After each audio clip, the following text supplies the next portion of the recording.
Today is September 29th. Welcome to Big Book Daily. My name is Rob. I am an alcoholic. It is a thrill, honor, and joy to be here with you today as we journey through the Big Book of Alcoholics Anonymous and the 12 Steps and 12 Traditions.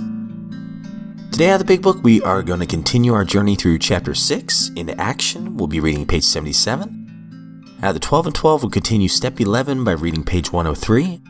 And we will read today's daily reflection and 24 hours a day.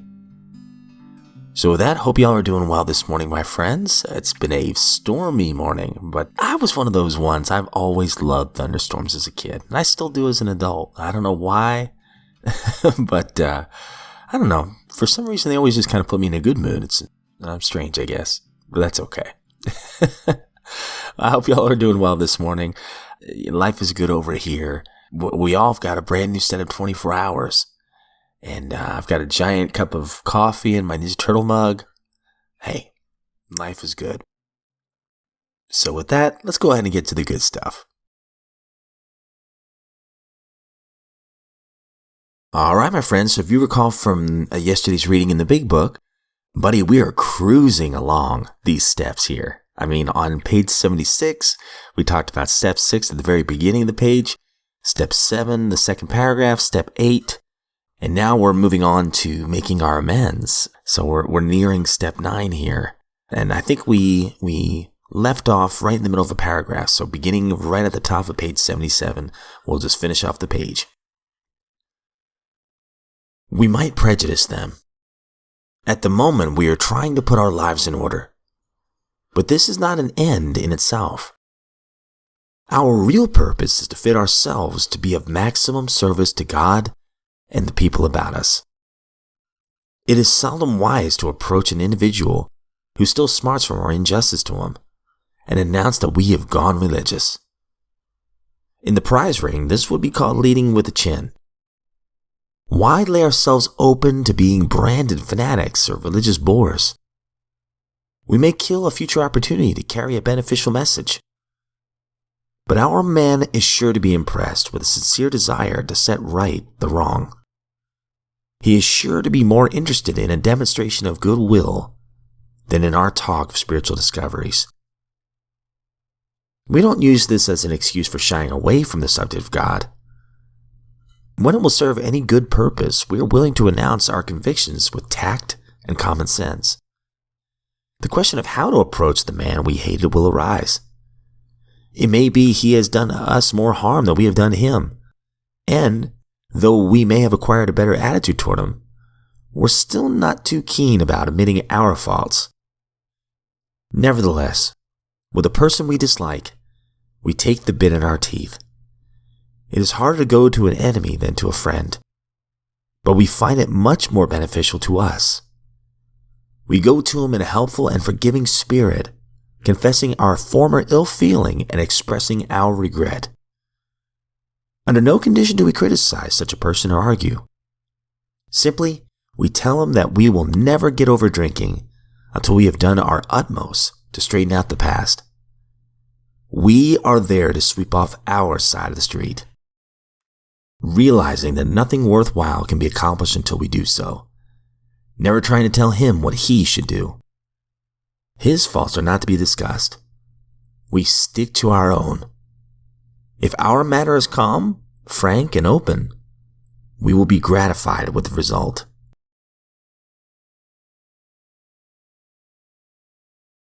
Out of the 12 and 12, we're on step 11. Sought through prayer and meditation to improve our conscious contact with God as we understood Him, praying only for the knowledge of His will for us and the power to carry that out. And we left off on page 103. Thy will, not mine, be done. If at these points our emotional disturbance happens to be great, we will more surely keep our balance, provided we remember and repeat to ourselves a particular prayer or phrase that has appealed to us in our reading or meditation.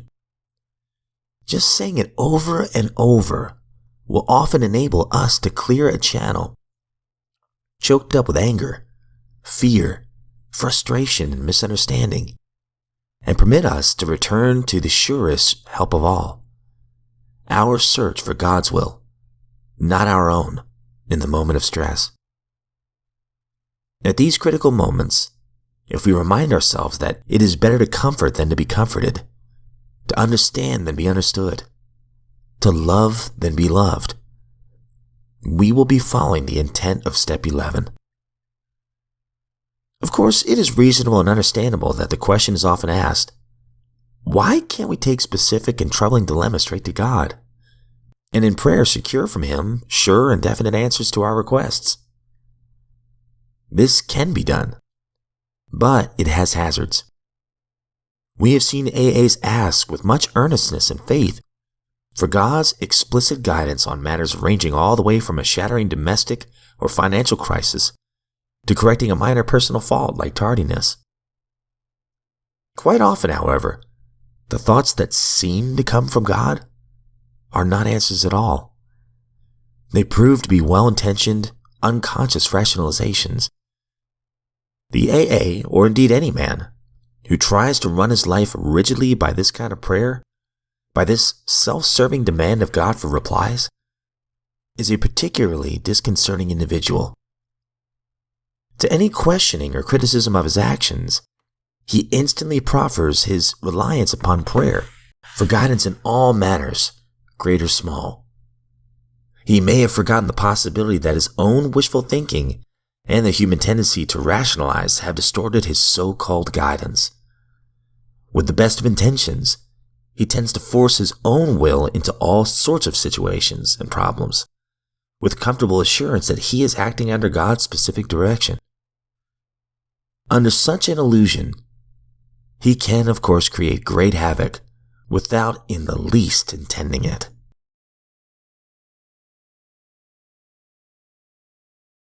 Daily Reflection, September 29th. Exactly alike. Frequent contact with newcomers and with each other is the bright spot of our lives. Alcoholics Anonymous, page 89. A man came to the meeting drunk, interrupted the speakers, stood up and took his shirt off, staggered loudly back and forth for coffee, demanded to talk, and eventually called the group secretary an unquotable name and walked out. I was glad he was there. Once again, I saw what I had been like.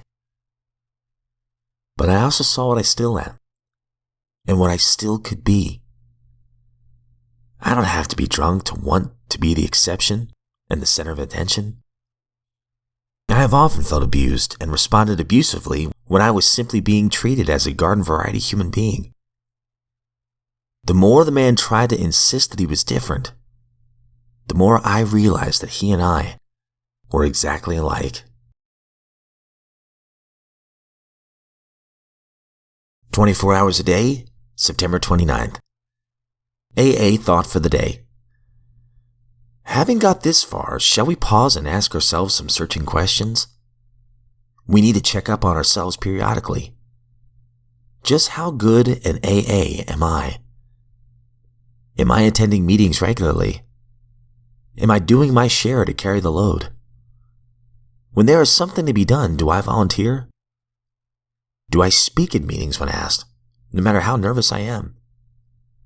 Do I accept each opportunity to do 12-step work as a challenge? Do I freely give of my time and money? Am I trying to spread AA wherever I go? Is my daily life a demonstration of AA principles? Am I a good AA? Meditation for the day. How do I get strength to be effective and to accept responsibility? By asking my higher power for the strength that I need each day. It has been proved in countless lives that for every day that I live, the necessary power shall be given me. I must face each challenge that comes to me during the day, sure that God will give me the strength to face it. For every task that is given me, there is also given me all the power necessary for the performance of that task. I do not need to hold back. Prayer for the day. I pray that I may accept every task as a challenge. I know I cannot wholly fail if God is with me. All right, my friends, that concludes today's reading. And once again, I think the hardest part of this podcast for me is trying to find one thing that I can talk about, because all of this stuff is so good and so practical and applicable to my life. So I'll just stick with one because I know we're getting up on 11 minutes here. So in the big book, talking about when we make our amends, we never try to tell him what he should do. His faults are not discussed. We stick to our own. And if our manner is calm and frank and open, we will be gratified with the result. I'll go ahead and say this. Yesterday, I lost it.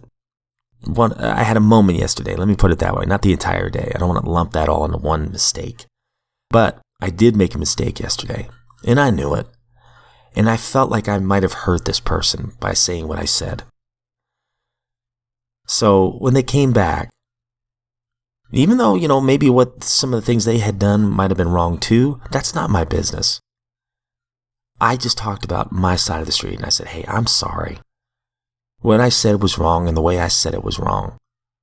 You don't have to accept my apology, but I just want you to know that if I hurt you, that troubles me and I'm sorry. And I'm going to try better to come up with a better solution next time to deal with this. And I don't know if they received it well or not, or if, I don't even remember if she said it's okay or anything like that. But frankly, it's okay. Sometimes people will receive our amends, sometimes they won't. This is just me. I pray for forgiveness. I make the amends that I need to make. And I ask God for the wisdom to know what to do next time, to learn from this mistake. After that, I let it go, which is a far cry from the guy I used to be, because I would replay that mistake in my head over and over and over, and every single time, I'd make myself feel worse. I would look worse in the replay. Like, I cannot believe I said. Bottom line is, it would start to turn into self-loathing, which is still self-centeredness. If I'm self-centered, I'm not thinking about service to others.